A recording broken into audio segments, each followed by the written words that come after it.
Hello everyone, कैसे हैं आप सभी। आई होप आप सभी अच्छे होंगे। आज कैश फ्लो स्टेटमेंट का इन्वेस्टिंग एक्टिविटीज़ जो है, ठीक है, ये हम करने जा रहे हैं। और इन्वेस्टिंग एक्टिविटीज़ से जितने भी रिलेटेड क्वेश्चंस एंड सॉल्यूशंस होंगे एग्जांपल के साथ, ये करवाया जाएगा आपको। तो आई होप आप बने रहें। चलिए स्टार्ट करते हैं कैश फ्लो स्टेटमेंट का इन्वेस्टिंग एक्टिविटीज़। तो सबसे पहले देखिए, जैसे कि हेडिंग में लिखा हुआ है, क्या करने जा रहे हैं हम, कैश फ्लो का इन्वेस्टिंग एक्टिविटीज। सबसे पहले देखते हैं इसकी मीनिंग क्या होती है। मीनिंग में जैसे कि लिखा है कि flow of cash arising from fixed assets and investments including interest income from investments. इसका क्या मतलब है, देखो हम करने जा रहे हैं इन्वेस्टिंग एक्टिविटीज़। आपने देखा जैसे कि कैश फ्लो स्टेटमेंट के अंदर 3 एक्टिविटीज़ होती है। एक होती है आपके पास ऑपरेटिंग, दूसरा होता है इन्वेस्टिंग, तीसरा होता है फाइनेंसिंग। तो ऑपरेटिंग तो बता दिया आपको, बिजनेस चलाना। आज हम बात कर रहे हैं कि चलाने के बाद, कमाई होने के बाद, कमा के पैसा क्या करते हैं, हम इन्वेस्ट करते हैं। तो अब क्वेश्चन ये आता है कि इन्वेस्टमेंट का क्या मतलब है। तो इन्वेस्टमेंट का मतलब है कि आप अपने पैसे को कहाँ पे लगा रहे हैं। अब कहाँ पे लगाने का मतलब ये हो सकता है कि आपने कहीं ना कहीं बिल्डिंग लिया हो, लैंड लिया हो, मशीनरी लिया हो, या फिर आपने बैंक में कोई इन्वेस्टमेंट बनाया हो, एसआईपी करा हो। तो एन टाइप्स के इन्वेस्टमेंट हो सकते हैं। तो इन्वेस्टिंग का मतलब ये इन्वेस्ट करना, ठीक है। अब यहाँ पे इन्वेस्टमेंट हो सकता है जो करा हो आपने, जो अर्निंग है, इनकम, डिविडेंड, इसके लिए किया हो, या फिर आपने इन्वेस्टमेंट किया हो किसी एसेट में जो महंगा होगा, कल को बेच देंगे, ये भी क्या है, इन्वेस्टमेंट है। तो इन्वेस्टमेंट का मतलब आप समझ पा रहे हैं, ठीक है, जैसे मैं कह रहा हूँ। अब हम बात करते हैं कैश फ्लो में क्या होता है। जब कंपनी काम करती है, कमाई करती है, कमाने के बाद कंपनी पैसे को इन्वेस्ट कर देती है। तो इन्वेस्ट कहाँ करती है, तो मैं आपसे कहूँगा कंपनी इन्वेस्ट करती है, कोई भी फिक्स एसेट्स परचेज कर लेती है, ठीक है, तो वहाँ पे इन्वेस्ट कर दिया, ठीक है। तो वहाँ से कैश का क्या हो जाएगा, आउटफ्लो। क्या कंपनी सिर्फ इन्वेस्ट करेगी या इन्वेस्टमेंट को बेच भी सकती है, तो मेरा आंसर है कि यस, इन्वेस्टमेंट को बेच भी सकता है। यहाँ पे इनफ्लो, हम आउटफ्लो दोनों देखेंगे। फिक्स्ड एसेट्स ध्यान रखना है आपको, चाहे आपने एसेट खरीदा हो तो आउटफ्लो होगा कैश का, क्योंकि अल्टीमेट हमें एंड में क्या देखना है, कैश का फ्लो देखना है, कैश का इनफ्लो एंड कैश का आउटफ्लो। ओके। तो जैसे मैंने कहा इसका मीनिंग क्या है, तो मैंने कहा कैश अराइज हो रहा है कहाँ से, फ्रॉम एनी फिक्स्ड एसेट्स के सेल या परचेज से, ठीक है। अब ये सेल परचेज का मतलब है कैश का इनफ्लो और आउटफ्लो, क्योंकि हम कोई एसेट बेचेंगे, ठीक है, हम अपना इन्वेस्टमेंट बेच रहे हैं, तो कैश क्या हो रहा है, इनफ्लो हो रहा है। और जैसे हम एसेट खरीदेंगे तो कैश क्या हो जाएगा, आउटफ्लो हो जाएगा। इसलिए मैंने यहाँ पे कहा था arising from fixed assets and investments. देखो फिक्स्ड एसेट्स का मतलब है कंपनी जो काम कर रही है ना, काम करने के लिए भी तो बिल्डिंग चाहिए ना, ठीक है। तो ये तो हो गया आपके पास फिक्स्ड एसेट्स, ठीक है, हेल्ड फॉर यूज। बट मान लो मैं कहता हूँ कंपनी ने काम धंधा सब ओके चल रहा है, बट एक्स्ट्रा क्या हुआ, किसी कंपनी का शेयर ले लिया हमने, वहाँ पे पैसे लगा दिए, या इन्वेस्टमेंट ले लिया, या गोल्ड ले लिए, या लैंड कहीं पे एक्वायर कर लिया हमने, जिसे हम बोलते हैं प्रॉपर्टी। तो ये इन्वेस्टमेंट पर्पज़ है, ठीक है। इसे क्यों लिया हमने, ताकि ये अगर को महंगा होगा तो बेचेंगे तो कमाई हो सके, या फिर हमने बैंक में इन्वेस्ट करा ताकि इंटरेस्ट आ सके, कंपनी के शेयर लिए ताकि डिविडेंड आ सकते। तो ये सब क्या है, इन्वेस्टमेंट हो गया, ठीक है। तो अगर कंपनी इन सब में डील करती है तो यहाँ पे कैश का इनफ्लो और कैश का आउटफ्लो हो सकता है। तो आपको ध्यान रखना है, आपको बस यही देखना है कि कैश का कितना इनफ्लो और कितना आउटफ्लो है, ठीक है। उम्मीद कर रहा हूँ कि इन्वेस्टिंग के बारे में आपको इतनी बात समझ में आती है। तो मीनिंग में यही था साफ साफ, आपको कैश का फ्लो देखना है, किससे, कोई भी फिक्स एसेट्स के सेल परचेज से, नंबर 1। नंबर 2, कोई भी इन्वेस्टमेंट की सेल परचेज से, ठीक है। अब मैं कोई भी वर्ड बोल रहा हूँ, इसका मतलब एनी इन्वेस्टमेंट, चाहे वो लॉन्ग टर्म हो चाहे शॉर्ट टर्म हो, लेकिन वो शॉर्ट टर्म मतलब करंट इन्वेस्टमेंट, चाहे वो नॉन करंट हो या करंट हो। लेकिन करंट में एक्सेप्शन है कि वो मार्केटेबल सिक्योरिटी नहीं होना चाहिए, ठीक है। ओके सर, समझ में आ गया। अगर कोई भी इंटेंजिबल एसेट्स है, ठीक है, तो इंटेंजिबल एसेट्स के खरीद और बिक्री यानी सेल परचेज, यहाँ भी अगर क्वेश्चन स्पेसिफाई करता है कि इसमें खरीदा है या बेचा है, तो ये भी इसी में कवर होगा आपके पास इन्वेस्टिंग के अंदर, ठीक है, इंटेंजिबल एसेट्स भी। लेकिन मैंने क्या बोला, क्वेश्चन स्पेसिफाई करेगा तब देखेंगे, यानी क्वेश्चन बताएगा आपको सेल है या परचेज है। अच्छा, फिर इसमें क्या बताया मैंने, अब आपने खरीदा, आपने इन्वेस्ट कर दिया बिल्डिंग में, कहीं इन्वेस्ट कर दिया मार्केट के शेयर्स लेने में, कहीं पे आपने बैंक में लगा दिया। अब इससे रिलेटेड जो इनकम है इसका भी जो इनफ्लो और आउटफ्लो होगा ये भी कहाँ पे होगा, इन्वेस्टिंग के अंदर ही होगा। मैंने यही लिखा था आपके पास कि investment including interest income, okay, from investments. अब ये इंटरेस्ट इनकम बोलो या फिर और एनी अदर इनकम जो रिलेट करेगा इन्वेस्टमेंट से। जैसे मान लो आपने कहीं प्रॉपर्टी लिया और वो खाली पड़ा हुआ था, आपने रेंट पे लगा दिया, तो वहाँ से क्या मिलेगा, रेंटल इनकम। तो ये हो गया आपके पास। नंबर 2, अगर आपने कंपनी के शेयर्स लिए तो क्या मिलेंगे, डिविडेंड, तो ये डिविडेंड इनकम हो गया। नंबर 3, और आपने किसी के डिवेंचर ले लिए, बॉन्ड्स ले लिए, कंपनी बैंक में एफडी करवा लिया, ये सब क्या है आपके पास, जो लॉन्ग टर्म है, ठीक है, जो मार्केटेबल सिक्योरिटी नहीं है। एक बात तो दिमाग में हटा लेना आप, मार्केटेबल सिक्योरिटीज मैंने समझाया हुआ है बेसिक क्लास में, ये होता है कैश एंड कैश इक्विवेलेंट, मैं इसकी बात नहीं कर रहा हूँ, ठीक है, अदर देन मार्केटेबल सिक्योरिटीज जो आपने इन्वेस्टमेंट किया है मोर देन 3 मंथ वाला, ठीक है। तो यहाँ से इनकम क्या क्या हो सकता है सर, रेंट रिसीव हो सकता है, डिविडेंड रिसीव हो सकता है, इंटरेस्ट रिसीव हो सकता है। तो ये सब क्या है आपके पास, इन्वेस्टिंग एक्टिविटीज का ही इनकम है, ये इस हेडिंग का है, इसको यहीं पे शो करना होता है। दूसरा ये आता है क्वेश्चन कि सर यहाँ पे दिखाएंगे तो कहीं भी तो एडजस्ट करेंगे ना। तो मैंने कैसे समझाया था कि जब ऑपरेटिंग करवाया था मैंने बताया था कि देखो कुछ इनकम किसी और घर का होता है, उसको वहाँ पे दिखाना चाहिए। तो अगर ये 3 इनकम इन्वेस्टिंग का है तो इसको इन्वेस्टिंग में लाकर दिखाना चाहिए। इसका मतलब कहाँ से हटाना पड़ेगा आपको, क्योंकि हम सारा इनकम सारा एक्सपेंस कहाँ मानते हैं, ऑपरेटिंग में। तो वहाँ से हमें क्या करना पड़ेगा, हटाना पड़ेगा। वहाँ हटाने का मतलब है वहाँ पे आपने प्रॉफिट बढ़ा दिया होगा ऑपरेटिंग के, दूसरे घर में जाके, दूसरे घर में जब इनकम को भेजा होगा तो प्रॉफिट बढ़ गया होगा, लेकिन ये इनकम कहाँ का है, इन्वेस्टिंग का है। तो वहाँ पे क्या करेंगे, माइनस, यहाँ क्या करेंगे, प्लस। तो ये मैं साथ में ओवरव्यू देता रहूँगा आपके पास, जो ऑपरेटिंग में क्या इफेक्ट है, इन्वेस्टिंग में क्या है। तो चलते हैं यहाँ पे। फिर मैंने यहाँ पे देखो ध्यान से एक नोट्स लिखा है आप लिख लीजिए, नोट ध्यान रखना है। अगर कोई फाइनेंशियल इंस्टीट्यूशन है, जैसे मतलब कोई एनबीएफसी हो गया, बैंक हो गया, जिनका काम ही है ये इन्वेस्टमेंट बनाना, पैसे लेना पैसे देना, ठीक है, इन्वेस्ट मतलब बैंक वाले काम क्या होता है, आपसे पैसे लेते हैं वो, ठीक है, या वो भी पैसे क्या कर सकते हैं, कहीं और जमा कर सकते हैं। तो अगर बैंक है तो उसके लिए जो इन्वेस्टमेंट होगा ना, ये क्या होंगे उनके ऑपरेटिंग आइटम्स, क्यों, क्योंकि उसका बिजनेस ही है ये, ठीक है। और दूसरी बात, इससे रिगार्डिंग कोई भी इनकम या एक्सपेंस होगा, ये भी क्या होगा उनके लिए, ऑपरेटिंग होगा। तो मैंने लिख दिया यहाँ पे, and interest on such investment is also operating in nature's, ठीक है। ये ऑब्जेक्टिव में काम आता है 1 मार्क्स के लिए, ठीक है। आगे एग्जाम्पल देख लेते हैं फटाफट। तो मैंने एग्जाम्पल जैसे बता दिया आपको कि एग्जाम्पल देखते हैं, सेल परचेज होना चाहिए कहाँ से, प्रॉपर्टी प्लांट एंड इक्विपमेंट से। सेल परचेज हो कहाँ से, इन्वेस्टमेंट से। कौन सा इन्वेस्टमेंट, अदर देन मार्केटेबल। फिर बताया इंटरेस्ट होना चाहिए इन्वेस्टमेंट पे। अगर कोई डिविडेंड है तो ये होना चाहिए प्री एंड पोस्ट, ये अलग समझाया नहीं है, प्री पोस्ट अभी का ध्यान रखना, डिविडेंड है, ठीक है। तो ये हो गया आपके पास। और आपके पास कोई भी परचेज ऑफ इंटेंजिबल एसेट्स है तो यहीं आ जाएगा, और रेंट रिसीव भी यहीं पे आ जाएगा, ठीक है। आई होप ये बात आपको समझ में आ चुका है। अब आगे चलते हैं। अब क्वेश्चन ये आता है सर ये जो हम ढूंढ रहे हैं, इन्वेस्टिंग बना रहे हैं, तो इसमें ये भी तो है ना कि मतलब हम सेल परचेज क्या वहाँ पे बताएगा आपको कि 1 लाख का खरीदा या फिर कितने का परचेज करा, कितने का सेल करा, अमाउंट मिल जाएगा या हमें ढूंढना पड़ सकता है।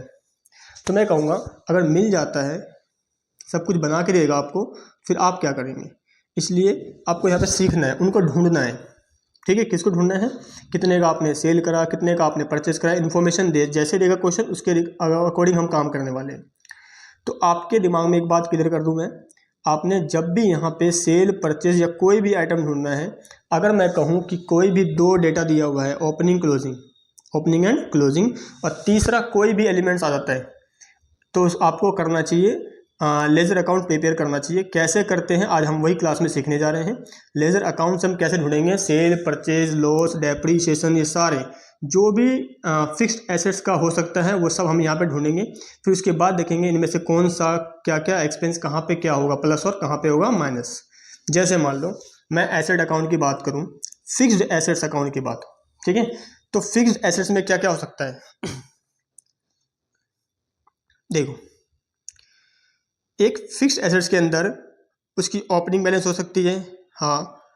अच्छा, हम उसकी वैल्यू को बढ़ा सकते हैं, यस। क्या हम खरीद सकते हैं, हाँ। बेच भी सकते हैं, उस पर लॉस भी आ सकता है, उस पर गेन भी आ सकता है, उसकी डेप्रिसिएशन हो सकती है, एसेट को राइट ऑफ भी कर सकते हैं, और उसकी बैलेंस बच सकती है, ठीक है। यानी ये सारे बैलेंस है। हम इन्हीं बैलेंस को ना आज ढूंढेंगे अपने क्लासेस में। कैसे ढूंढेंगे, तो एक दिमाग में ये आएगा, पहले प्रिपेयर लेजर अकाउंट को प्रिपेयर करेंगे, उसके बाद सेकंड उसमें अजम्पशन लगाएंगे, या तो क्वेश्चन आपको बताएगा, नहीं बताएगा तो उसमें जो बेस्ट अजम्पशन है उसको फॉलो करेंगे। जैसे मान लो आपसे कहता हूँ मैं, एक एसेट है जो है प्लांट एंड मशीनरी, ठीक है, आप सभी आंसर देना है इसका। मैं कहता हूँ आपके पास एक प्लांट मशीनरी है, एक प्लांट एंड मशीनरी है, प्लांट एंड मशीनरी वो 1.5 लाख का है स्टार्टिंग में, ये दिखा रहा है बैलेंस आपके पास 2010 का। 2011 में क्या हो गया, वो 1,20,000 हो गया। क्वेश्चन साइलेंट है, क्वेश्चन कुछ भी नहीं बोल रहा आपसे, तो यहाँ पे 2 डेटा दिया हुआ है। तो अगर मैं लेजर बनाऊँ भी, ठीक है, अगर इसका लेजर बना भी दूँ कि ओपनिंग बैलेंस है इसका 1,50,000, क्लोजिंग हो गया 1,20,000, तो डिफरेंस तो आ गया 30,000 इस साइड। अब यहाँ पे क्या इसको सेल मान लें, क्या मानना चाहिए सर? सेल भी हो सकता है नंबर 1 कि बेच रही हो अपने 30,000 के एसेट्स, सॉरी 30,000 के एसेट, ठीक है, या फिर क्या उस एसेट की डेप्रीशिएशन हो सकता है, 2 निकल सकते हैं कारण। या फिर तुम कहो सर एसेट्स को राइट ऑफ कर दिया हो, एसेट्स का रिवेल्यूशन कर दिया होगा, इतने सारे इसमें हैं, ठीक है, बैलेंसिंग फिगर। बट मैं कह रहा हूँ इसमें से बेस्ट अजम्पशन क्या हो रहा है, खुद से आराम से सोचो, बिल्कुल क्लियर करके, और बोलो कोई एसेट्स आपके पास जो यूज़ कर रहे हैं, यूज़ करते करते एंड में उसकी वैल्यू 1,20,000 दिखा रहा है बुक में, तो आपको बेस्ट क्या मानना चाहिए, वो एसेट बेचा होगा या उस पर डेप्रीशिएशन लगा होगा। अगर आप ये मान रहे हैं कि एसेट आपने बेचा है तो आप गलत हैं, बेस्ट अजम्पशन बेचना नहीं हो सकता, क्योंकि मैंने अगर कोई प्लांट एंड मशीनरी लिया है तो मेरा इंटेंशन ऑब्वियस सी बात है इन लॉन्ग टर्म के लिए होगा, ठीक है। तो अगर उसकी वैल्यू में कमी आ रही है, कमी आने का कारण है उस पर डेप्रीशिएशन चार्ज होगा। क्या आप इस बात से सहमत हैं?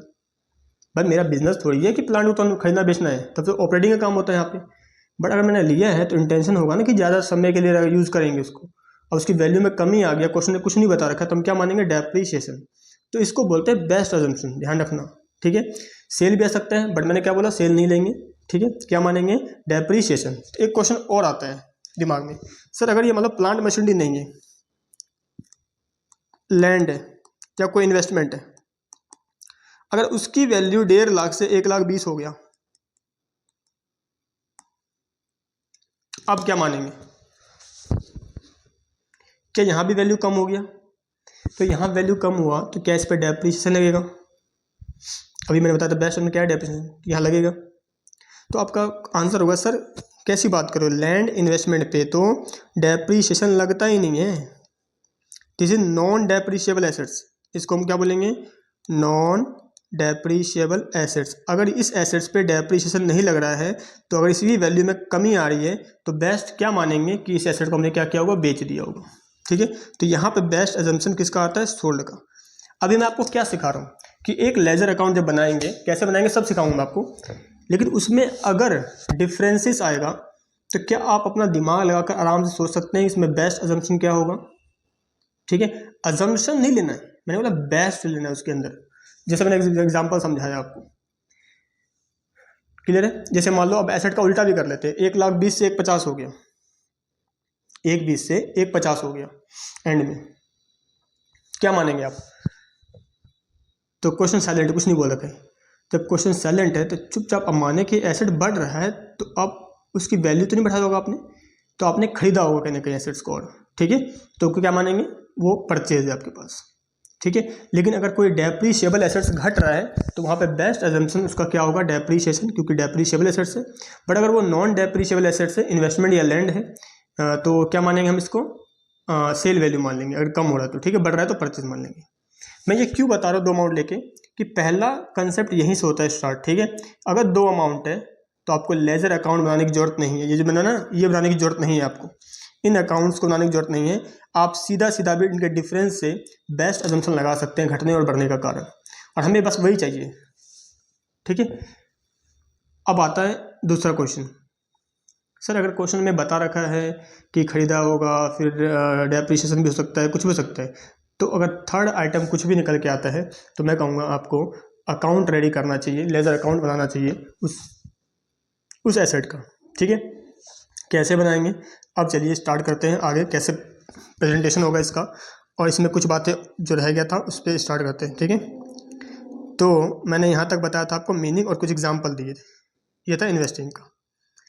क्लियर है? तो मैं एक बार इसको रीड करवा थोड़ा पहले, ठीक है, समझाता हूँ बाद में। देखो सभी ध्यान देना, मैंने क्या बताया आपके, फिक्स्ड एसेट जो प्रॉपर्टी प्लान इक्विपमेंट होगा इसका अकाउंट रेडी करना है। कैसे करना है? तो एक आता है निकल के ग्रोस मेथड, एक आता है नेट मेथड, ठीक है। अब क्वेश्चन दूसरा ये आता है सर ग्रोस कब लगाएंगे, नेट कब लगाएंगे, ठीक है। तो मैं कहता हूँ अगर आपके पास क्वेश्चन में एक्यूमुलेटेड डेप्रिसिएशन है या फिर नेट करके ओपनिंग क्लोजिंग का एक्यूमुलेटेड डेप्रिसिएशन है या एसेट का कॉस्ट गिवन है, तो आपको क्या करना चाहिए, ग्रोस मेथड अप्लाई करना चाहिए।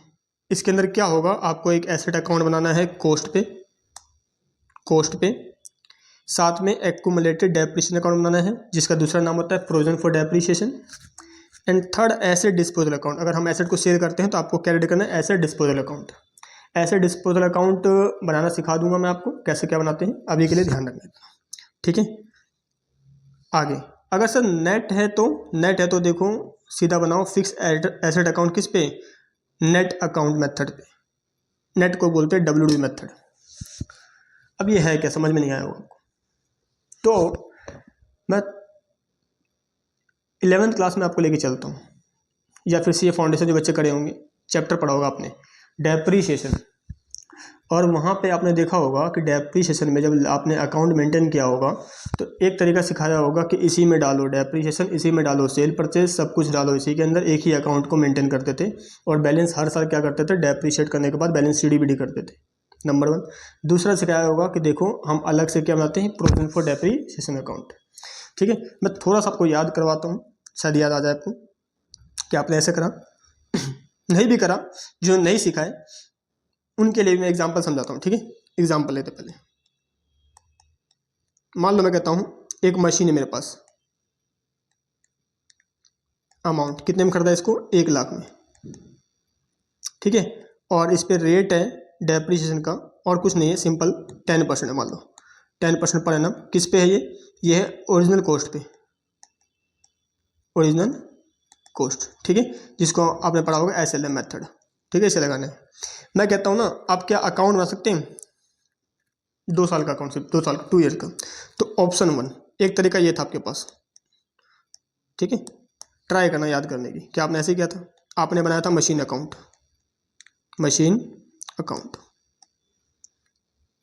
यहाँ पे डेट लिखा था, मान लो फर्स्ट ईयर है, खरीदा है आपने टू बैंक अकाउंट, कितने में खरीदा है सर, 1 लाख में। अच्छा 1 लाख में खरीदा, ईयर एंड हो गया और कुछ भी नहीं है साल में, मान लो ईयर एंड, ये बिगनिंग में खरीदा, ठीक है, फर्स्ट डे। तो आप लगा देते बाय डेप्रीशिएशन इस एसेट का कितना परसेंट था, 10%। क्या 1 लाख का 10% निकल गया, 10,000?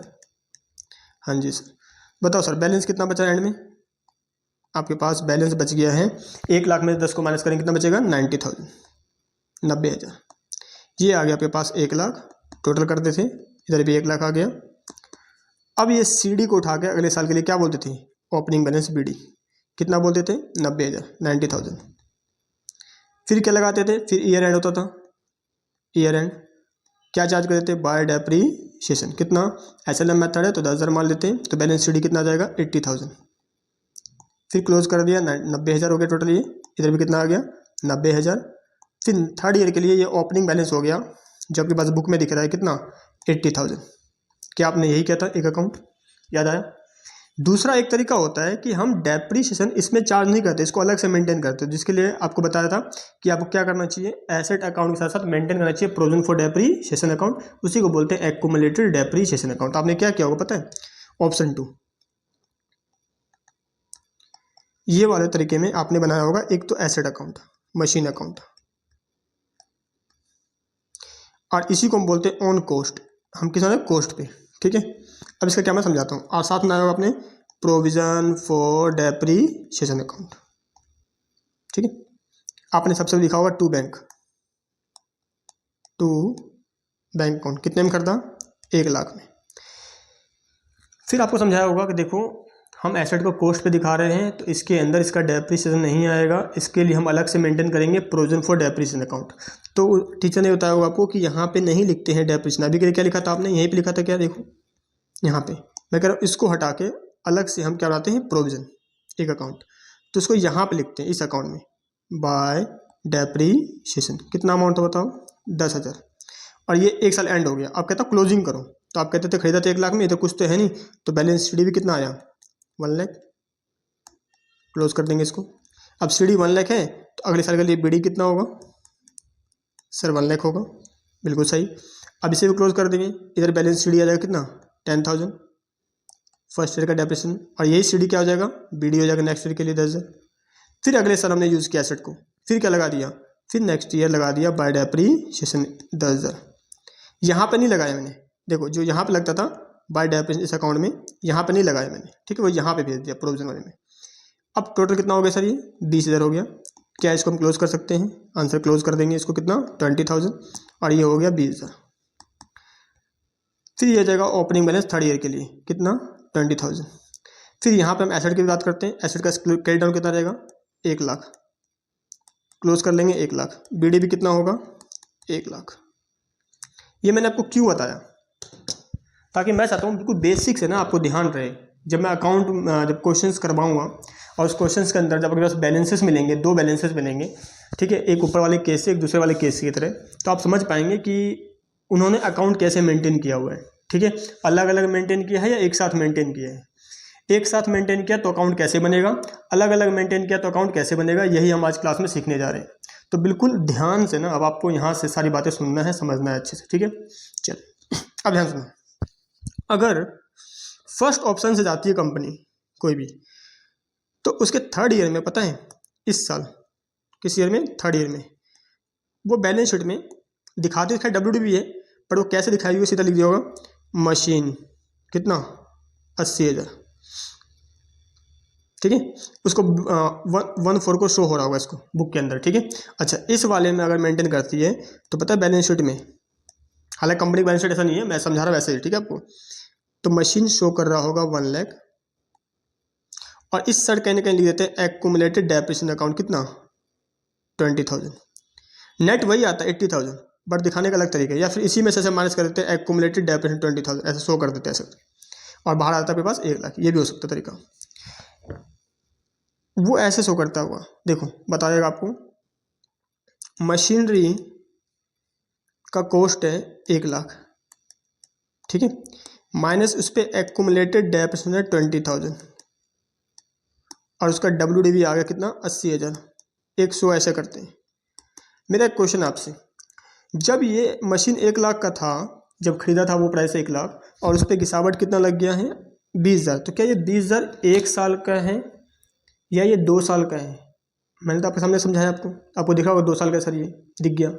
लेकिन अगर मैं ईयर नहीं करवाता तो आप क्या पता कर सकते थे कितने साल का होगा, 1 साल का, 2 साल का, 3 साल का, वो तो इकट्ठा होते हुए आ रहे हैं। आज के टाइम पे उसमें इकट्ठा कितना हो चुका है, एक्यूमुलेट कितना हो चुका है, 20,000 एक्यूमुलेट हो चुका है। और आपने जब परचेज करा था, आपको पता है कब खरीदा था, नहीं पता, तो आपने जब खरीदा था, दिस इज योर कॉस्ट। आज के टाइम में कंपनी क्या करती है, जो बड़ी कंपनीज हैं, वो अपने बैलेंस शीट्स के अंदर कुछ ऐसे प्रेजेंट करती है, लिखती है प्रॉपर्टी प्लांट एंड इक्विपमेंट, और उसकी WDV दिखा दे, मान लो 80,000 यहाँ पर दिखा दिया, और नोट्स में जाके, सभी ध्यान देना, नोट्स में जाके वो दिखाती है, पता कैसे, वो कहती है कॉस्ट बताओ पहले तो एसेट का, ठीक है, फिर उस पर बताओ डेप्रीशिएशन, एक्यूमुलेटेड डेप्रीशिएशन, फिर बताओ उसकी WDV।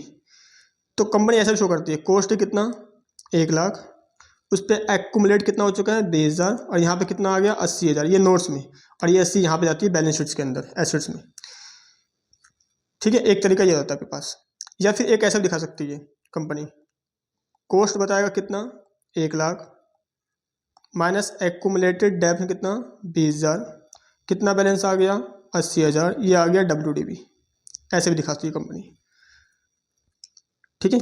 अगर कंपनी ने ऐसे दिखाया हुआ है अपने क्वेश्चंस को, इस फॉर्मेट में, इनमें से कोई भी एक फॉर्मेट में ऐसे शो करा है, इसका मतलब आपके पास डेटा दे दिया उन्होंने, कॉस्ट का भी और एक्यूमुलेटेड डेप्रीशिएशन का भी, जिसका नाम है प्रोविजन फॉर डेप्रीशिएशन अकाउंट, दोनों का डेटा गिवन है।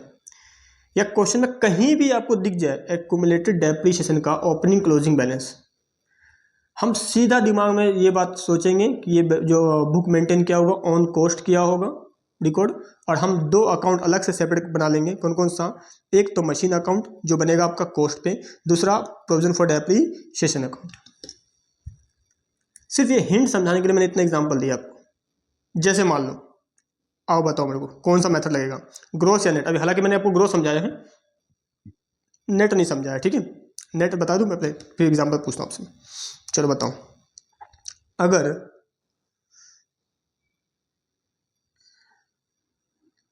ये मान लो आप किसी कंपनी ने ऐसे दिखा रखा है बैलेंस शीट के अंदर 80,000 सीधा प्रॉपर्टी प्लांट एंड इक्विपमेंट, और कुछ भी नहीं बोला आपके पास, नीचे कोई इन्फॉर्मेशन नहीं है इधर, एक्यूमुलेटेड का अमाउंट नहीं बता रखा, ओपनिंग क्लोजिंग कुछ भी, सिर्फ इतना एसेट दे दिया और कहता है depreciation charge during the year 10,000, इतना बोल रहे हैं। क्या आप इतने दो बैलेंस से आप बोल सकते हैं कि इन्होंने कॉस्ट पे बनाया होगा या नेट पे बनाया होगा, ग्रोस बनाया या नेट बनाया? ग्रोस बोलता हूँ तो कॉस्ट ध्यान रखना, नेट बोलता हूँ तो WDV।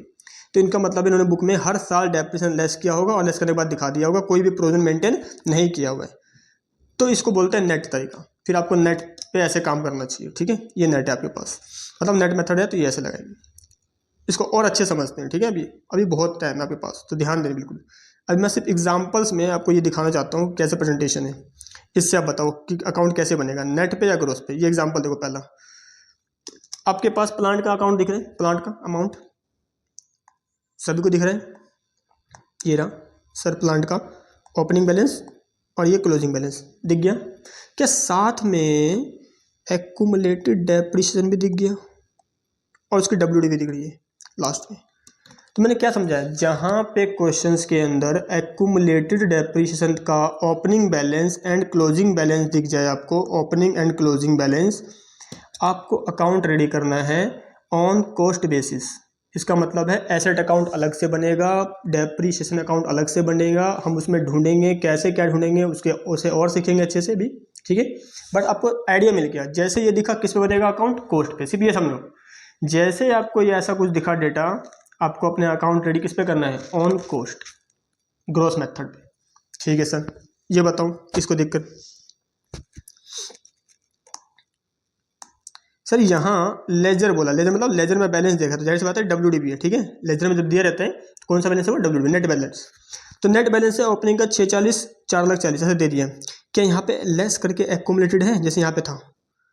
सर यहाँ तो नहीं है, यहाँ नहीं है, जैसे नहीं है तो एक्यूमुलेटेड नहीं है दिखा हुआ अंदर लेजर में, तो इसका मतलब क्या वो नेट पे बनेगा? तो answer is no.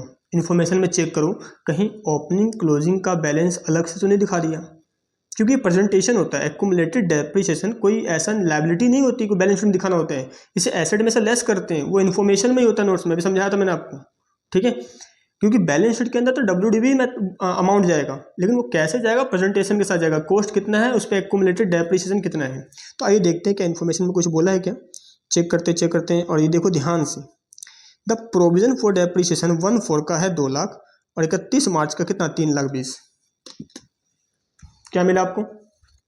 Opening accumulated depreciation का बैलेंस मिला और क्लोजिंग एक्यूमुलेटेड डेप्रिसिएशन का बैलेंस मिल गया आपको।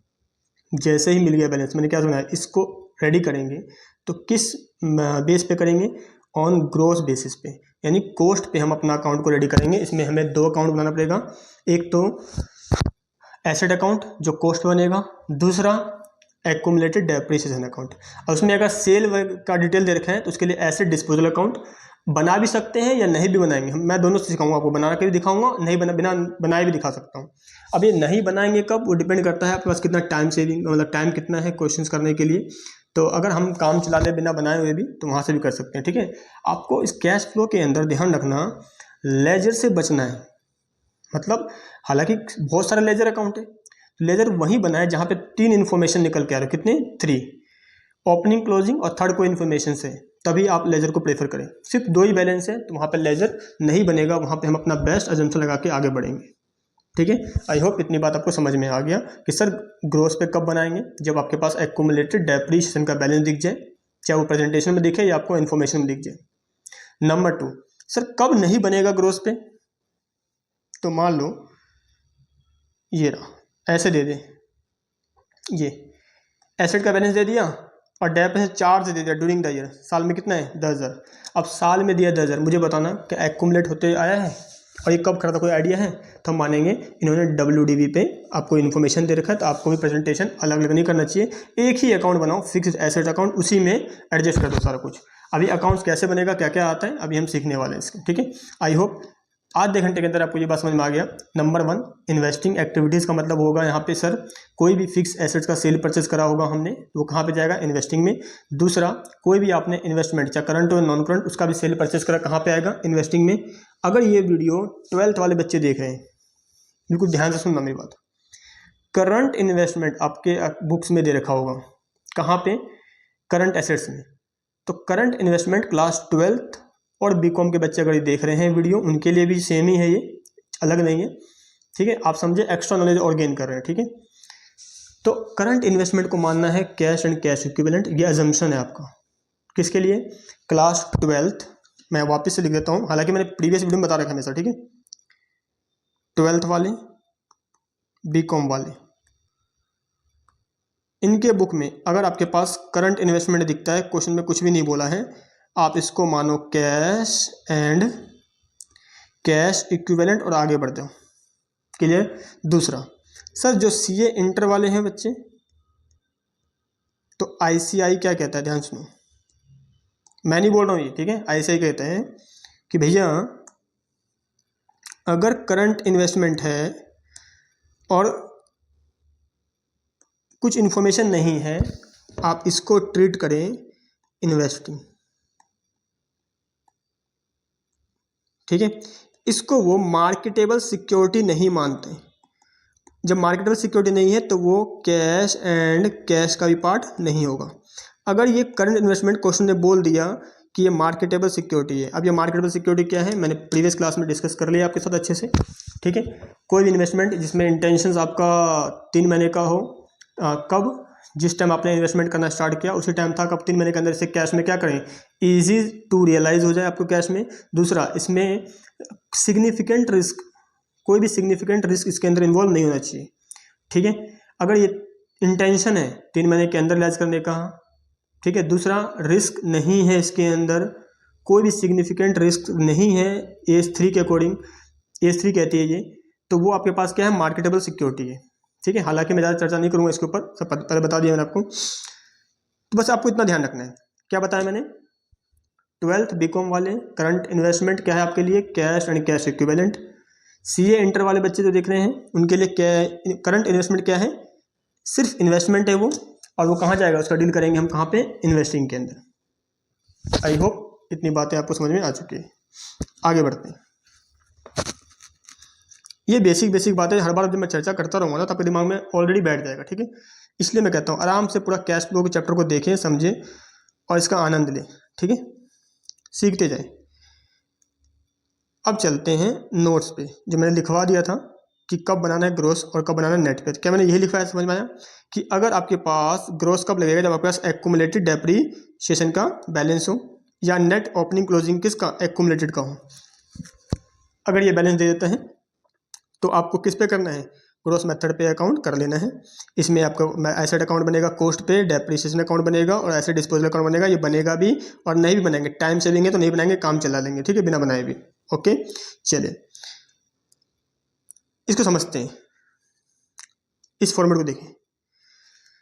अभी तो हालांकि मैं आपको दिखा रहा हूँ, ठीक है, एसेट में क्या क्या आ सकता है मैक्सिमम। तो देखें, अगर हम सबसे पहले क्या ओपनिंग बैलेंस आएगा, हो सकता है कोई एसेट का ओपनिंग बैलेंस पड़ा हो, जिसमें एग्जांपल में समझाया था 80,000 रुपये, याद है, वो हो सकता है किस साल के लिए क्या है, ओपनिंग बैलेंस, ये सर ओपनिंग बैलेंस सकते हैं। अब वो 80,000 WD बैलेंस था, बट उसका कॉस्ट कितना था एग्जाम्पल में, 1 लाख, तो 1 लाख हो सकता है यहाँ पे। तो मैंने कहा अगर ग्रोस पे बना रहे हैं तो यहाँ पे ओपनिंग बैलेंस लिखें किसका, कॉस्ट का, ठीक है। कॉस्ट का क्या मतलब, सर देखो इस अकाउंट को देखो ध्यान से, बताना सर। इसमें जब आपके पास एक्यूमुलेटेड डेप्रिसिएशन भी है और यहाँ पे बैलेंस दिया प्लांट का, तो ये कौन सा बैलेंस होता है, this is your cost balance. उसे खरीदा था एसेट को 5,05,000 में, क्योंकि हमें यूजर्स को ना डिस्क्लोज करना पड़ता है कि परचेज प्राइस क्या रहा था, तो खरीदा कितने में था, 5,05,000 में। और उसकी ये WDV वैल्यू, ये है रिटर्न ऑन वैल्यू, लेस करने के बाद तो मैं कह रहा हूँ जब मैं बनाऊंगा ग्रोस पे तो आपको इस बैलेंस को लेना है, इस वाले को कॉस्ट पे, इसकी ओपनिंग बैलेंस और कॉस्ट पे ही क्लोजिंग बैलेंस। तो देखो मैंने यही लिखवाया है, ओपनिंग बैलेंस ले किस पे, कॉस्ट पे, क्लोजिंग बैलेंस भी किस पे ले, कॉस्ट पे। Done. Opening closing, I hope ये एसेट का ओपनिंग बैलेंस डेबिट में आता है, आपको मालूम है ये डेबिट साइड और ये क्रेडिट में। इतना बेसिक अकाउंटिंग आपको मालूम है, ये समझ के कि आपने फाउंडेशन करा हुआ है, और जो 12th वाले बच्चे हैं 11th पढ़ा हुआ है, ठीक है, थोड़ा बहुत इतना आइडिया होगा आपके पास कहने का। चलो अब उसके बाद मुझे बताते जाना एसेट्स का और क्या कर सकते हैं। सर एसेट को बेच सकते हैं, ठीक बिल्कुल, बेचेंगे तो अगर आपने एसेट डिस्पोजल अकाउंट बनाया है तो कहते हैं ग्रोस मेथड में कि अगर आपने बनाया है तो आपको यहाँ पे नहीं, आपको इस ये लिखना चाहिए बाय एसेट डिस्पोजल अकाउंट, और इस पर ट्रांसफ़र करना चाहिए कहाँ पे, एसेट डिस्पोजल के अंदर, यहाँ पे ले आओ, यहाँ पे जाके हम बेचेंगे इस एसेट को, ठीक है। दूसरा और क्या हो सकता है, अगर कॉस्ट पे है तो सर उसकी रिवैल्यूएशन हो सकती है, डाउनवर्ड भी या तो अपवर्ड भी, एसेट की वैल्यू बढ़ा भी सकते हैं और घटा भी सकते हैं रिवैल्यूएशन के थ्रू, ठीक है, रिवैल्यू कर, और उसके बाद बैलेंस शीट बच जाएगा, और जो डिफरेंसेस आएगा उसको हम बैंक मान के परचेज मान लेंगे। उसके बाद साथ में क्या बनाएंगे, एक्यूमुलेटेड डेप्रेशन, इस पर कितना डेप्रेशन ओपनिंग में था, कितना क्लोजिंग में है, कितना इस साल आपने कोई एसेट बेचा है तो उस पर कितना डेप्रेशन इसमें से निकाल के बाहर फेंका, जो बच जाएगा डिफरेंस उसे बोलते हैं depreciation chart during the year, ठीक है। हमें क्या चाहिए कैश फ्लो के अंदर, हमें कैश फ्लो के अंदर नंबर 1 आइटम ये ढूंढना होता है, ये चाहिए होता है डेप्रेशन कितना साल में आपने चार्ज किया, ये नहीं कि एसेट को बेचा उस पर कितना था। भाई एक एसेट को बेचा उस पर अब तक का हिसाब था 20,000, तो इस साल का 20,000 थोड़ी होगा, वो तो अब तक का था ना, इस साल कितना लगा है डेप्रिसिएशन, ये ढूंढते हैं हम इस अकाउंट के through, provision for depreciation account के थ्रू, ठीक है। और एसेट को जब बेचा होगा तो बेचने पे प्रॉफिट लॉस भी हो सकता है, तो वो प्रॉफिट लॉस यहाँ पे आ जाएगा आपके पास एसेट डिस्पोजल अकाउंट के अंदर, ठीक है। अगर कोई भी प्रॉफिट है या तो फिर लॉस है, तो कोई एसेट राइट ऑफ किया तो यहाँ पे आ जाएगा रिटर्न ऑफ के अंदर। इस अकाउंट को आप समझते हैं एग्जाम्पल के थ्रू अच्छे से, ठीक है। चलिए एग्जाम्पल लिखिए मेरे साथ साथ, और एग्जाम्पल के थ्रू इसको समझते हैं, ठीक है। एग्जाम्पल नंबर 1, अभी मैं आपको सिखाने जा रहा हूँ, ठीक है, कोई fixed assets depreciable asset account, ठीक है, किस मेथड से, ग्रोस मेथड से। तो एग्जाम्पल 1 मेरे साथ साथ लिखना बिल्कुल, ठीक है। ईयर है मान लो 2023 2024, प्लांट दे दीजिए आपके पास 10 लाख का, 15 लाख का, माइनस इस पे है एक्यूमुलेटेड डेप्रिसिएशन अभी तक का 2 लाख, 3 लाख, और इसके WDV कितना हो गया 8 लाख, और यहाँ कितना आ गया 12 लाख। ये तो जाएगा आपके पास कहाँ पे, बैलेंस शीट के अंदर। आगे इन्फॉर्मेशन सिर्फ मैं इतना ही दे रहा हूँ अभी के लिए, ठीक है। नंबर 1 एग्जाम्पल में इसका अकाउंट रेडी करें, सॉल्यूशन मेरे साथ साथ बनाए आप सभी, ठीक है, साथ में बनाएंगे तो अच्छे समझ में आएगा। पहला अकाउंट बनेगा आपके पास प्लांट अकाउंट, इसकी ओपनिंग बैलेंस बता दें, to balance brought down. Sir opening balance था इसका 10 लाख, सर 10 लाख क्यों लिख रहे हैं यहाँ पे, 8 लाख क्यों लिख रहे हैं, क्योंकि मैं आपको क्या सिखा रहा हूँ अभी, कॉस्ट पे, ठीक है। सर ये कॉस्ट पे क्यों बनेगा, अभी तो मैंने आपको समझाया, अगर क्वेश्चंस में एसेट देखा है, एक्यूमुलेटेड डेप्रिसिएशन अकाउंट दे रखा है, तो इसका मतलब है आपको किस पे रेडी करना है अकाउंट को, कॉस्ट पे ही करना है, ठीक है। क्या WDV पे नहीं कर सकते सर, कर सकते हैं, लेकिन जैसा इन्फॉर्मेशन देगा वैसे दे करेंगे, ठीक है। जब यहाँ पे एक्यूमुलेटर दे दिया है आपके पास, तो एक कसम तो खा लो मेरे साथ साथ, जब भी ये दे दिया है आपको तो आपको हमेशा काम किस पे करना है, कॉस्ट पे। तो मैं लिख दूँ प्लांट अकाउंट किस पे बना रहे हैं, ऑन कॉस्ट। सर इसी को क्या ग्रोस बोलते हैं, हाँ इसी को बोलते हैं ग्रोस मेथड, ठीक है। सर ग्रोस है तो मतलब 2 अकाउंट बनेगा, बिल्कुल सही बात है, 2 अकाउंट बनेगा, कौन कौन सा, एक तो एसेट प्लांट अकाउंट, दूसरा accumulated depreciation account. Opening balance लिख दिया। सर इसकी क्लोजिंग बैलेंस क्या है, क्लोजिंग बता दें, by balance carry down 15 lakh, ये इसकी closing balance posting, opening and closing. अब साथ में क्या बनाएंगे, एक्यूमुलेटेड डेप्रिसिएशन अकाउंट, इसकी ओपनिंग बैलेंस इस साइड होता है लायबिलिटी में, आई होप ये आपको मालूम होगा, ठीक है। सर क्लोजिंग बैलेंस कितनी होती है इसकी, क्लोजिंग इधर होगा, ओपनिंग इधर, तो क्लोजिंग इधर, टू बैलेंस कैरी डाउन कितना था 3 लाख, ठीक है। सिर्फ इतना रेटेड याद रखा है। अब मैं करो क्लोज करो, अजम्पशन लगाओ बेस्ट, ठीक है। इधर सर 15 लाख आ गया, बिल्कुल सही, सर इधर डिफरेंस आ रहा है, इधर 15 लाख तो नहीं आया, 10 लाख, इधर तो 5 लाख का डिफरेंस आ रहा है। तो 5 लाख का डिफरेंस है तो क्या आएगा यहाँ पे, सोच के बताना। क्या इसे हम रिवैल्यूएशन माने या टू बैंक अकाउंट परचेज माने? बेस्ट क्या रहेगा मेरे लिए, परचेज मानना या रिवैल्यूएशन मानना? तो सर कैसी बात कर रहे हैं, रिवैल्यूएशन कुछ बोला नहीं क्वेश्चन, तो कैसे कर सकते हैं हम, मानेंगे आपने क्या किया होगा, परचेज।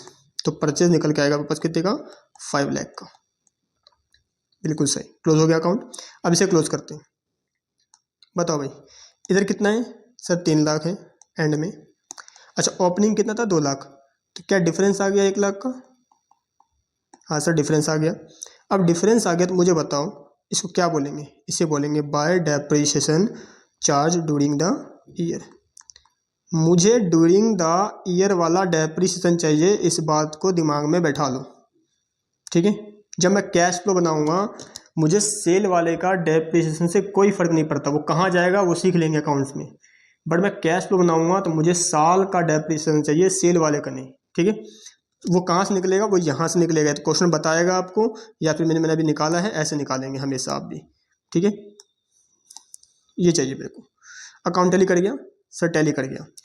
अब इसने इन्फॉर्मेशन से मैं आपसे कहूँ कि सर कैश फ्लो बता दो, क्योंकि इन्वेस्टिंग में कहाँ कहाँ कौन जाएगा, तो मैं ये भी करवाऊंगा, ठीक है आपको।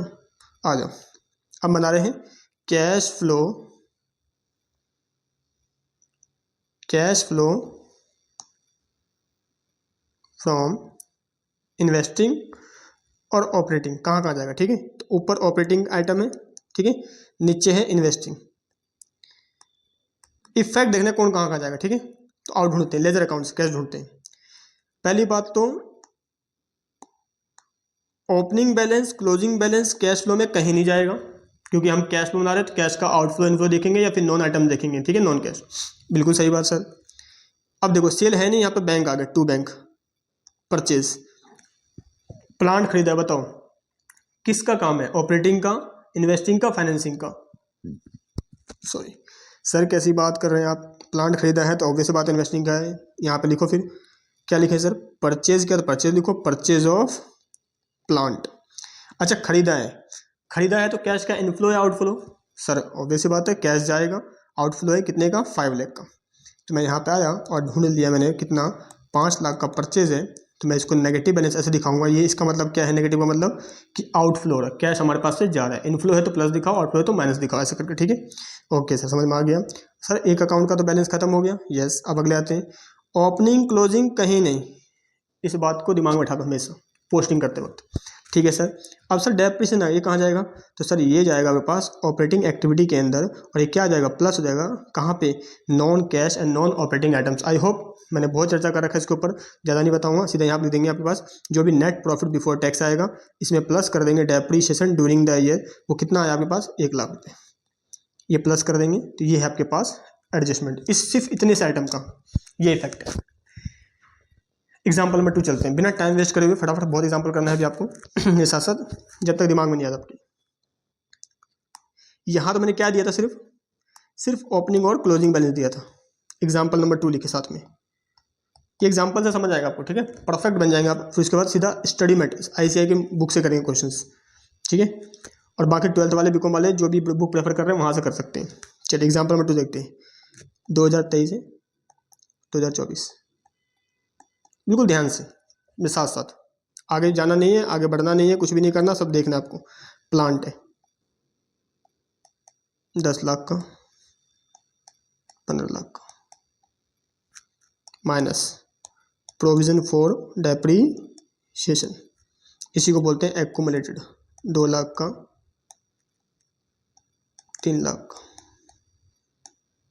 ठीक है। इसके WDV कितना आ गया सर, ये आ गया 8 लाख, 8 लैक्स का, और ये आ गया 12 लाख। अभी तक इन्फॉर्मेशन नहीं था, अब मैं इन्फॉर्मेशन दूंगा। Information number 1, a plant costing ₹50,000, accumulated depreciation thereon amount 20,000 was sold rupees 20,000, ठीक है। या 20 को हटा के भी 10,000 कर दो, 10,000। ये इन्फॉर्मेशन है, ठीक है, और कुछ नहीं है। इतने से इन्फॉर्मेशन से क्या करना है आपको, अकाउंट रेडी करना है। तो सबसे पहला क्वेश्चन आप बताएंगे सभी साथ में, ये किस पे बनेगा, ग्रॉस पे नेट पे? सर जब आपने दे दिया है प्रोविजन फॉर डेप्रिसिएशन अकाउंट, क्यों आप बार बार पूछते हैं? सीधा बनाओ किस पे, कॉस्ट पे। बिल्कुल सही बात, यही देखना है आपको। तो मैं ऑन कॉस्ट बनाने जा रहा हूँ। कौन सा account? Number 1 plant account. Plant account किस बना रहे हैं, ऑन कॉस्ट पे। क्या सर इसी को बोलते हैं ग्रॉस मेथड? बिल्कुल सही, इसी को बोलते हैं ग्रॉस मेथड। चलिए सर इसका ओपनिंग बैलेंस लिख दें, बिल्कुल लिखो साथ में, to balance brought down. Sir opening 8 lakh या 10 लाख, ये आप बताओ, 8 लाख या 10 लाख। जब आप बना रहे हैं कॉस्ट पे तो कौन सा लेंगे, कॉस्ट पे। बिल्कुल सही सर, इसमें घिसावट तो आता ही नहीं है, वेरी गुड। क्लोजिंग बैलेंस बताओ सर, क्लोजिंग बैलेंस 15 लाख का, बहुत बढ़िया, ये तो लिख दिया। अच्छा सर साथ में एक तो अकाउंट खुलेगा सर, कौन सा, एक्यूमुलेटेड डेप्रीशिएशन अकाउंट, जिसको हम बोलते हैं प्रोविजन फॉर डेप्रीशिएशन। सर इसका opening balance by balance BD sir 2 lakh है। सर ये तो प्रीवियस एग्जाम्पल ही है, हाँ बिल्कुल उसी एग्जाम्पल को बढ़ाएंगे आगे, ठीक है। तो बस साथ में ध्यान से करना practice. To balance carry down कितना है, 3 लाख। अब इन्फॉर्मेशन, थर्ड इन्फॉर्मेशन जैसे दिया, ठीक है, ये इन्फॉर्मेशन दिया तो मैंने लेजर बनाया। पिछले वाले में इन्फॉर्मेशन नहीं था फिर भी लेजर बनाया, क्यों, मैं अभी सिखा रहा हूँ आपको लेजर, ठीक है। जब क्वेश्चन करेंगे ना, 2 आइटम है, लेजर की जरूरत नहीं है, सीधे डिफरेंस लेंगे। चलिए सबसे पहले इसको पढ़ते हैं, समझते हैं। सर ये क्या कहना चाह रहा है, कह रहा है एक प्लांट जिसकी कोस्टिंग, कोस्टिंग का मतलब क्या होता है, जब उसे खरीदा होगा तब की बता रहे हो, कितने में खरीदा, 50,000 में, ठीक। कह रहा है उस पर घिसावट हमने इकट्ठा कर रखा है, कितने का, 20,000 तक, वेरी गुड। सोल्ड कर दिया है 10,000 में, ठीक है सर समझ में आ गया। एक प्लांट जिसकी कोस्ट कीमत 50,000 था सर, 50 में खरीदा, और उस पे अब तक इकट्ठा कर लिया है डेप्रिसिएशन कितने का, 20,000 का, और उसे बेच दिया कितने में, 10,000। सुनो ध्यान से, बेचा एसेट है ना। क्या एसेट बेचने की गारंटी कर सकते हैं आप, सर बिल्कुल कर सकते हैं, बैंक काउंटेबल टू एसेट, बिल्कुल सही। एसेट में आएंगे और लिखेंगे by bank, by bank sold किया कितने में, 10,000 में। सर इस पर क्या प्रॉफिट लॉस नहीं हो सकता, बिल्कुल होगा, ये आपको बताना ना, ये तो खुद सोचना है आपको, आपसे पूछ रहा हूँ मैं। बताओ सर उस एसेट का कॉस्ट कितना था, सर कॉस्ट 50 था, वेरी गुड।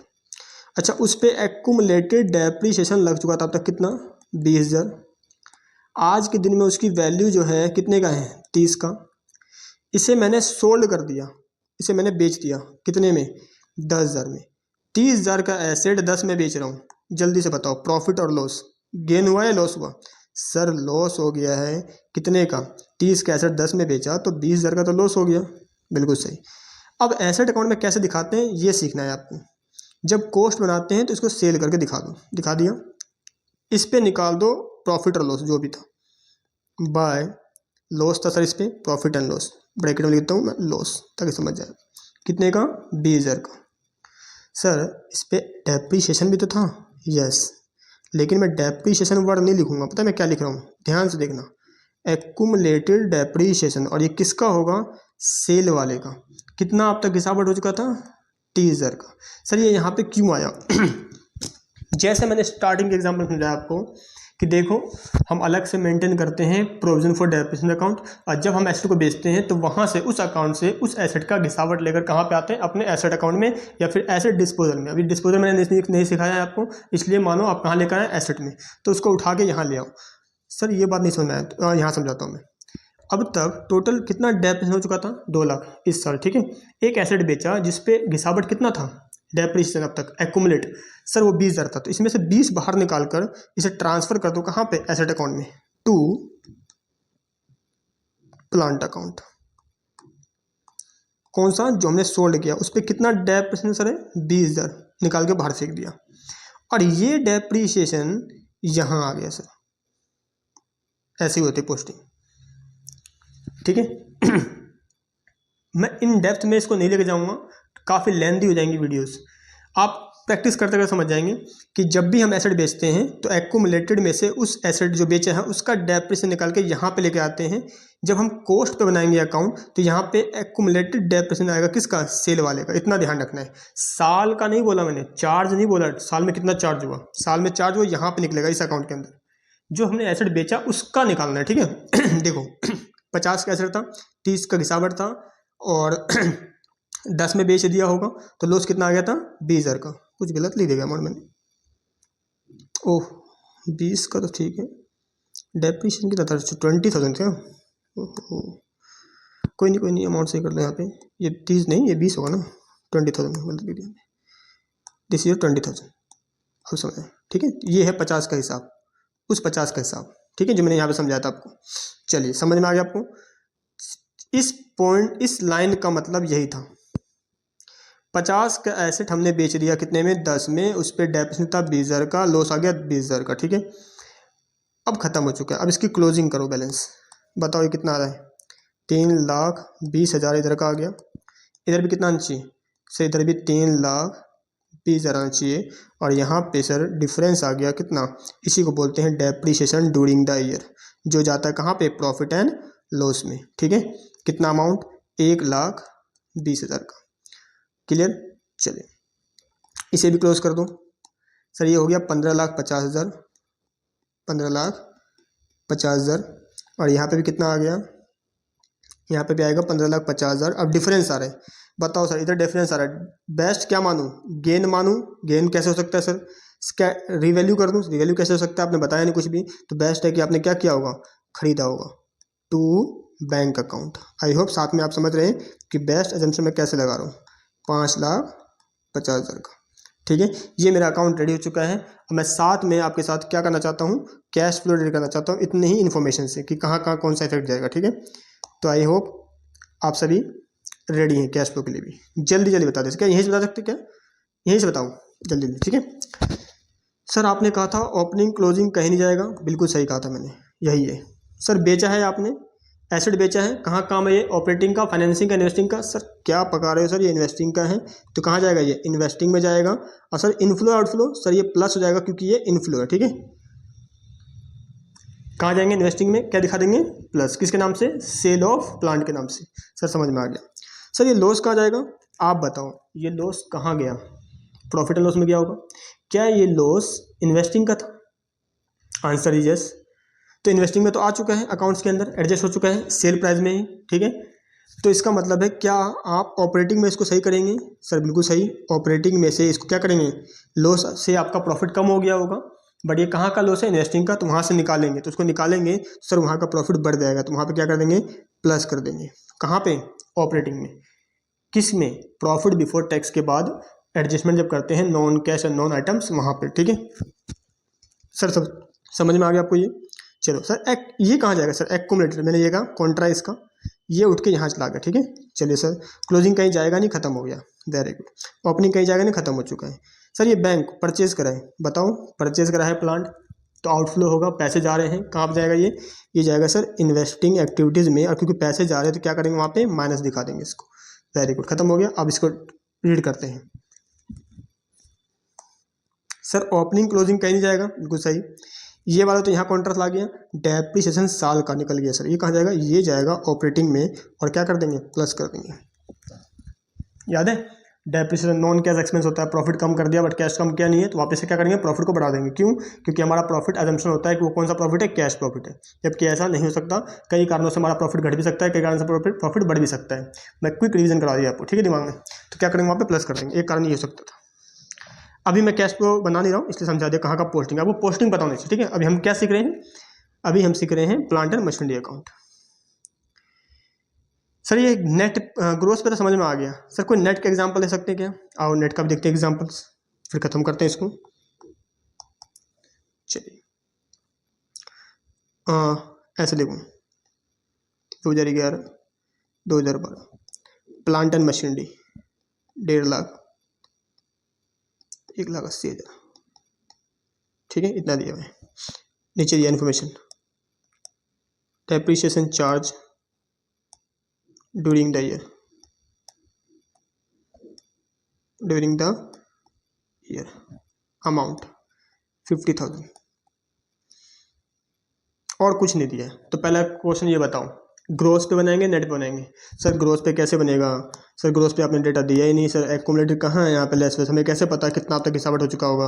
बिल्कुल सही। तो इसका मतलब ये जो बैलेंस दिया होगा इसे हम क्या मानेंगे? This is your WDV balance, यानी डेप्रिसिएशन लेस करने के बाद जो बैलेंस आता है वो ये दिया रहेगा। अब जब ये दिया है, एक्यूमुलेटेड का बैलेंस नहीं है तो इन्फॉर्मेशन नहीं है, तो हम क्या बनाएंगे? नेट पे बना के काम करेंगे। और कैसे बनाएंगे? सीधा लिखेंगे प्लांट एंड मशीनरी अकाउंट, इसकी पोस्टिंग करेंगे सीधा opening balance to balance brought down. ठीक है सर, इसका ओपनिंग क्या होगा? 1.5 लाख। सर 1.5 लाख कौन सा बैलेंस होगा? ये हमारा अजम्पशन है। कौन सा है? WDV, closing balance by balance carry down. कितना था सर ये? क्लोजिंग बैलेंस 180, 1,80,000 का बैलेंस शीट है। सर इस बार तो आपने चार्ज कितना किया डेप्रिसिएशन पूरे साल में? Bye depreciation, this is your during the year वाला। ठीक है, देन चार्ज वाला कितना? 50,000 का। और कुछ तो है नहीं सेल परचेज के बारे में, नहीं है, तो इसे क्लोज करो। 2,30,000। इधर भी कितना आएगा सर? 2,30,000। क्या डिफरेंस निकल के आ गया? बिल्कुल। क्या मानेंगे सर इसे? आप बताओ क्या मानेंगे सर? इसे परचेज मानेंगे सर। इधर आया तो कितना? 80,000 का। सर इसकी पोस्टिंग मैं बताऊंगा, आप मत बताओ। ठीक है, बिल्कुल आप बताओ पोस्टिंग का होगा। सर आपने कहा ओपनिंग क्लोजिंग कहीं नहीं जाता है, बिल्कुल सही कहा। डेप्रिसिएशन है सर, साल का है, तो जाहिर सी बात है इससे मेरा प्रॉफिट कम हो गया, बट कैश कम नहीं हुआ होगा, तो इसको बोलूँगा मैं ऑपरेटिंग में जाएंगे, नॉन कैश मान के इसको क्या करेंगे? प्लस कर देंगे। बहुत बढ़िया आंसर दिया आपने। सर ये एक और सुनो, बैंक जो है परचेज ये कहाँ जाएगा? ये इन्वेस्टिंग में जाएगा, क्योंकि आउटफ्लो है तो इसको माइनस दिखाएंगे। बिल्कुल सही। तो ये था नेट का। आई होप इतनी बात में आपको एक दिमाग में तो क्लियर हो चुका है कि अगर क्वेश्चन में एक्यूमुलेटेड डेप्रिसिएशन का बैलेंस दिया है तो आपको अकाउंट रेडी करना है किस पे? ऑन कॉस्ट ग्रोस मेथड से। एंड अगर क्वेश्चंस में ऐसे इन्फॉर्मेशन दे रखा है, कुछ इन्फॉर्मेशन नहीं पता कितना है ओपनिंग क्लोजिंग एक्यूमुलेटेड डेप्रिसिएशन का, तो हम किस बनाएंगे? नेट मेथड से काम चलाएंगे। ठीक है सर, अगर दोनों ही दे रखा हो WDV भी कॉस्ट भी, तो हमेशा मैंने क्या बोला? एक्यूमुलेटेड जहां दिख जाएगा हम कॉस्ट को फॉलो करेंगे, बात खत्म। ठीक है सर, ऐसे डिस्पोजल अकाउंट, तो एग्जाम्पल से मैं समझाता हूँ उसे भी। ठीक है, एग्जाम्पल समझाऊँ या फिर एग्जाम्पल देते हैं? पहले इस क्वेश्चन कर लेते हैं, उसके बाद एग्जाम्पल दूंगा आपको। ठीक है, ये दो मैंने अच्छे एग्जाम्पल लिखे थे यहाँ पे आपके लिए, और ये एग्जाम्पल इसलिए अच्छे बता रहा हूँ क्योंकि ये एग्जाम्पल जो है आपके मेरे एग्जाम्पल नहीं है, ये बुक के क्वेश्चंस के एग्जाम्पल है। ठीक है, अगर आपने इसको करते वक्त समझ में आ गया आपको अच्छे से तो दिक्कत नहीं आने वाला। ठीक है, कौन से हैं? ये ICI के क्वेश्चन है, उसके अंदर से मैंने निकाले हैं। ठीक है, इससे आपका प्रैक्टिस हो जाएगा और अच्छे से। सर प्रैक्टिस के क्या, ये क्वेश्चन तो मैं कर सकता हूँ, तो मैं चाहूँगा इसको पॉज करके आप ट्राई करें एक बार। जो हो जाए, जब हो जाए तो एंड में आंसर मैच करना। ठीक है, और साथ में पोस्टिंग में कहाँ का जाएगा। ठीक है, तो वीडियो पॉज करके मेरे साथ साथ करें इस क्वेश्चन को। चलिए, मम्मी मान लो आप कर रहे हैं साथ में, तो मैं इसके लिए देखूँ। पहले तो ये क्वेश्चन है, प्लांट दिया है, एक्यूमुलेटर दिया, किस पे बनेगा ये सर ये बनेगा ऑन ग्रोस पे। ठीक है, कॉस्ट बनेगा। तो कॉस्ट बनाने के लिए क्या करता हूँ,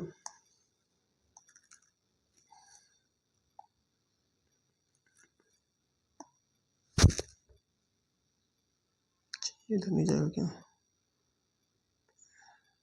इसको मैं साइड में काट देता हूँ, यहाँ करता हूँ। देखो,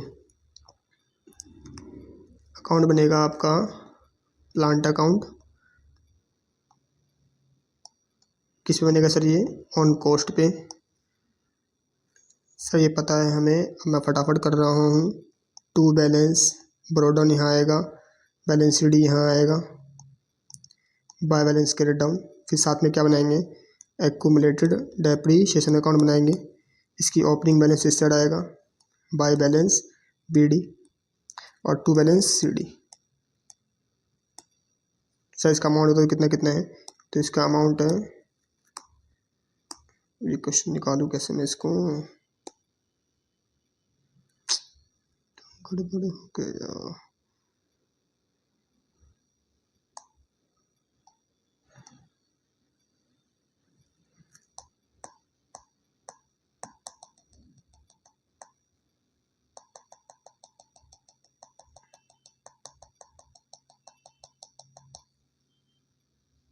या कम करते हैं, लेंदी होगा भी इस वीडियो, इस क्वेश्चंस को आप ट्राई करना नेक्स्ट वीडियो में, क्योंकि 1 घंटे काफ़ी हो गए। तो नेक्स्ट वीडियो में मैं आपके साथ फाइनेंसिंग और इसके कुछ क्वेश्चंस लेकर आऊँगा वापस से, और क्वेश्चंस की प्रैक्टिस एंड फाइनेंसिंग करेंगे, ठीक है। ओके, आज के लिए इतने रखते हैं, बाय बाय।